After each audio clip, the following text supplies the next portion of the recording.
A new report lists the best countries in the world to raise children. In the United States, we don't even break the top 10. We're 18th there. The Scandinavian nations of Denmark, Sweden, and Norway were ranked the highest. That's often the case, and why is yes. it that those countries always are on the top of the list? It has to. So this goes for a number of different reasons. We talk about income equality, gender equality, healthcare, safety, friendly, happy education. Those are the things that they look at. The U.S. doesn't do so well in safety, but these countries do very well when it comes to gender equality, when it comes to parental leave, when it comes to their healthcare system, vacation and stuff too, right? right? And I mean, so, which ends up, feeds into that happy score right there. Yeah. And consistently, every year they do this survey, that's kind of how it comes out. Yeah. It's interesting, but it does kind of seem like one of those things where you kind of have to take it and leave it at the same time, right? Like there's many perks to living in the U.S. that comes with the territory of having a little bit. Right. We're a bigger country. We have more opportunities than a lot of these countries do, I think. I talked to friends over in Europe too, and they say, you guys are over here. We're known as workaholics in a way. Yeah. I mean, that's what we do.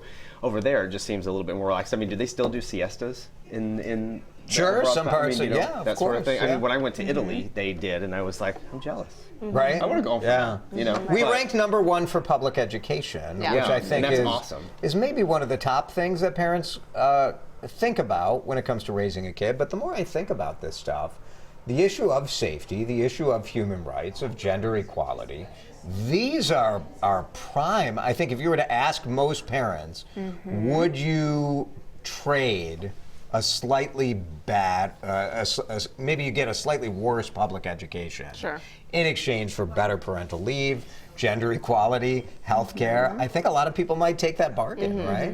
Yeah.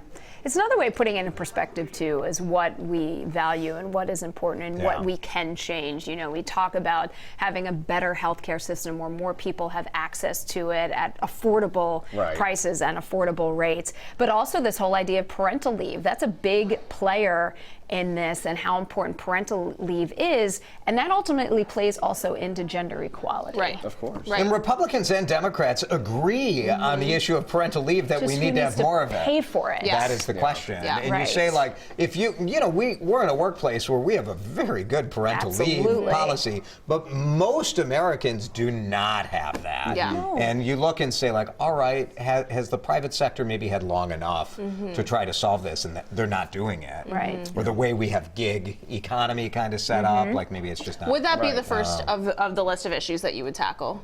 Do you think? Parental leave? Yeah. Income inequality is a really big one that that's a good affects question. every person in this country, and that might be one of the biggest ones. It's hard. To tackle. There's research there's that a lot. shows more parental leave doesn't necessarily lead to women rejoining and staying in the workforce. Right. Right. So I don't know. But what about the men too? But is that the whole point of parental leave? I'm not entirely sure. So Yeah. I don't know. We'll see.